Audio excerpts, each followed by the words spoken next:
Mahesh. S dot. உன்கிட்ட கொஞ்சம் பேசணும். இப்போ வா. ஆமா சொல்லுங்க டாட். நானும் அம்மாவும் உன்கிட்ட ரொம்ப நாளா கல்யாணத்தை பத்தி பேசிக்கிட்டே இருக்கோம். நீ எந்த விதத்திலயும் ஓகே சொல்ற மாதிரியே தெரியலையே. பொண்ணை சூஸ் பண்ண சொன்னோம், அதையும் பண்ணல. டாட், இப்போ இந்த டாபிக் தேவையா? தேவைதான் மகேஷ். நீ ஒன்னும் ஸ்கூல் பாய் இல்லடா. லவ் ஃபெயிலியர்னு டைம் வேஸ்ட் பண்றத வேடிக்கை பார்த்துக்கிட்டு இருக்க. ஃபேமிலின்னு ஒரு செட்டப்குள்ள வர வேண்டிய வயசு வந்துருச்சு உனக்கு. இதுக்கப்புறமும் நீ இப்படி இருக்கிறத பார்த்துக்கிட்டு எங்களால சும்மா இருக்க முடியாது.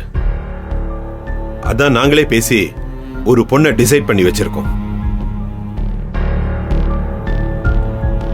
அவ உனக்கு பெர்ஃபெக்ட்டா இருப்பான்னு நாங்க நம்புறோம். என்ன பேசுறீங்க டாட்? என்ன கேட்காம எப்படி இத பண்ணீங்க? நான் அக்செப்ட் பண்ணிப்பேன்னு எப்படி நம்புனீங்க? அக்செப்ட் பண்ணி தான் ஆகணும் மகேஷ். உனக்குன்னு ஒரு ஆப்ஷன் இருந்துச்சு, அதுக்கு நாங்க ஓகே தானே சொன்னோம். அதுதான் நடக்கலன்னு ஆயிடுச்சுல. இப்ப எங்க சாய்ஸ்க்கு நீ ரெஸ்பெக்ட் கொடுத்துதான் ஆகணும். மாம், உங்க காலம் மாதிரி இல்ல. லைஃப் பார்ட்னரை சும்மா போட்டோ பார்த்து சூஸ் பண்றதெல்லாம் செட் ஆகாது. அவளோட கேரக்டர் என்னன்னு எனக்கு தெரிஞ்சிருக்கணும். கொஞ்ச நாளாவது பேசி பழகி இருக்கணும். இது எதுவுமே இல்லாம எப்படி மாம்? இததான் நீ சொல்லுவேன்னு எங்களுக்கு எப்பவோ தெரியும். அப்போ பொண்ணு உனக்கு தெரிஞ்சவளா இருந்தா கல்யாணம் பண்ணிப்பியா? சொல்லு மகேஷ். மாம், எனக்கு தெரிஞ்சிருந்தா போதும்னு சொல்ல வரல. நான் இன்னும் மென்டலி இன்னொரு ரிலேஷன்ஷிப்க்கு ரெடி ஆகவே இல்ல. எப்படா ரெடியாவ? அத சொல்லு. எப்ப உன்கிட்ட கேட்டாலும் இதையே சொல்லிக்கிட்டு இருக்க? அதெல்லாம் கல்யாணம் முடிஞ்சு உனக்குன்னு ஒரு பொண்ணு வந்தா உன்னோட மைண்ட் செட் மாறிடும். டாட், இங்க பாரு மகேஷ், நாங்க உன் நல்லதுக்கு தான் சொல்றோம். பிடிவாதம் பிடிக்காத. அந்த பொண்ணு ரொம்ப நல்ல பொண்ணுடா. உன்னை நல்லா பாத்துப்பா. அவளுக்கு உன்னை ரொம்ப பிடிக்கும்டா. அப்படி எந்த பொண்ணு நீங்க பார்த்து வச்சிருக்கீங்க? எங்க எனக்கு கொஞ்சம் காமிங்க பார்க்கலாம். இதோ நிக்கிறாளே மித்ரா, இவதான்.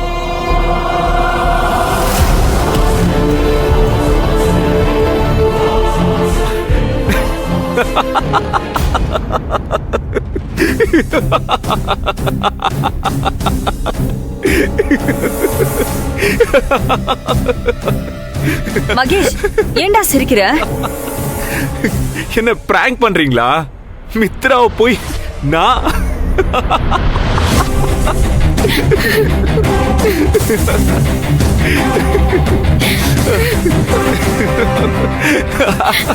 மித்ரா அழாத. சீரியஸ்லி? மித்ராவை நான் கல்யாணம் பண்ணிக்கணும்னு நீங்க யோசிச்சு வச்சிருந்தீங்களா? நாங்க மட்டும் இல்ல மகேஷ், மித்ராவும் அதான் யோசிச்சு வச்சிருக்கா. She is deeply in love with you. What? Yes. சின்ன வயசுல இருந்தே மித்ரா உன்னை லவ் பண்றா. உன் மேல பைத்தியமா இருக்கா. இப்பதான் எங்களுக்கே தெரிஞ்சது. உன் மேல இவ்ளோ லவ் வச்சிருக்கிற ஒரு பொண்ணு உனக்கு தெரிஞ்ச பொண்ணா இருக்கா. சொல்லு Mahesh. Daddy please stop. Stop all this nonsense. நான்சென்ஸா? மகேஷ் என்ன பேசுற நீ? மாம் ப்ளீஸ், நீங்க சொல்ற எதையும் என்னால நம்ப முடியல. இவ என் ஃப்ரெண்டு மாம். நான் இவள அந்த ஃபீல்ல பார்த்ததே இல்ல. அப்படி இருக்கும்போது நீங்க எப்படி மித்ராவை நான் கல்யாணம் பண்ணிப்பேன்னு டிசைட் பண்ணீங்க? ஐ எம் சாரி, அது நடக்காது. Mitra, I am really sorry. உன்னை ஏதோ மேனிபுலேட் பண்ணிருக்காங்க. நீ எதையும் நம்பாத. நீ எப்பவும் போல எனக்கு ஒரு நல்ல ஃப்ரெண்ட் ஆயிரு. Mahesh. Mitra please don't get any ideas. I am sorry யார். மகேஷ், மகேஷ் இல்லடா. இப்படி எதுவும் நடந்துடக்கூடாதுன்னு தான் நான் பயந்தேன். அங்கிள், நான் போய் மகேஷ் கிட்ட பேசி பார்க்கவா? சரி போ, போய் உன் மனசுல இருக்கிறதெல்லாம் அவங்கிட்ட சொல்லு போ.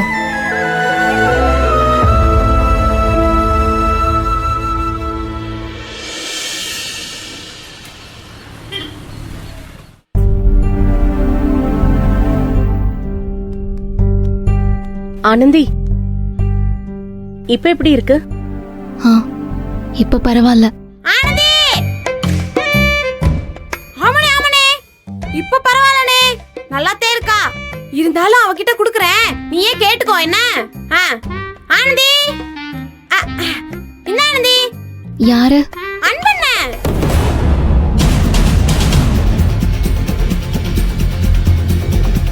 அவருக்கு எதுக்கு நீ ஃபோன் பண்ண? ஏய் ஷ். ஆனந்தி வாங்கி பேசு. பேச ஆனந்தி. ஹலோ. என்ன ஆனந்தி, அப்போ உன் உடம்புல ஏதோ பிரச்சனை இருந்துகிட்டே தான் இருக்கு.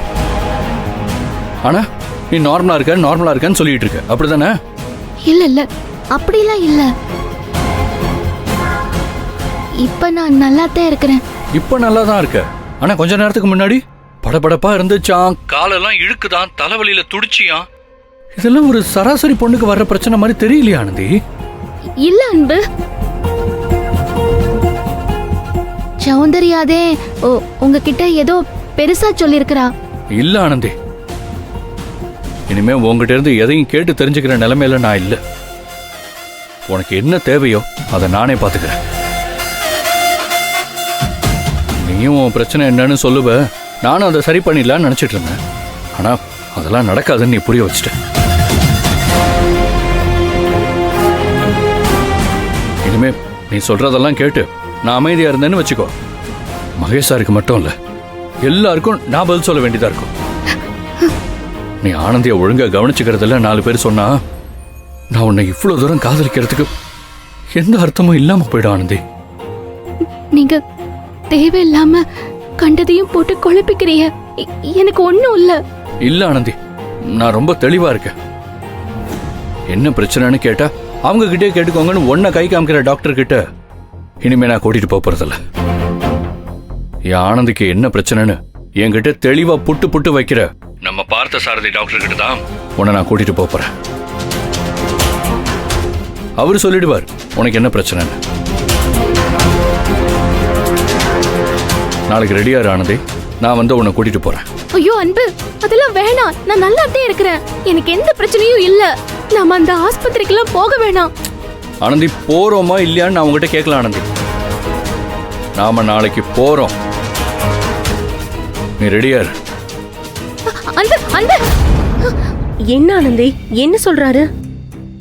உங்க அப்பா அம்மாவை காப்பாத்த உதவி பண்ணாருல்ல டாக்டர் பார்த்தசாரதி, நாளைக்கு அவர் ஆஸ்பத்திரிக்கு போயிட்டு செக் பண்ணணும், நீ ரெடியா இருன்னு சொல்லி போனை கட் பண்ணிட்டாரு.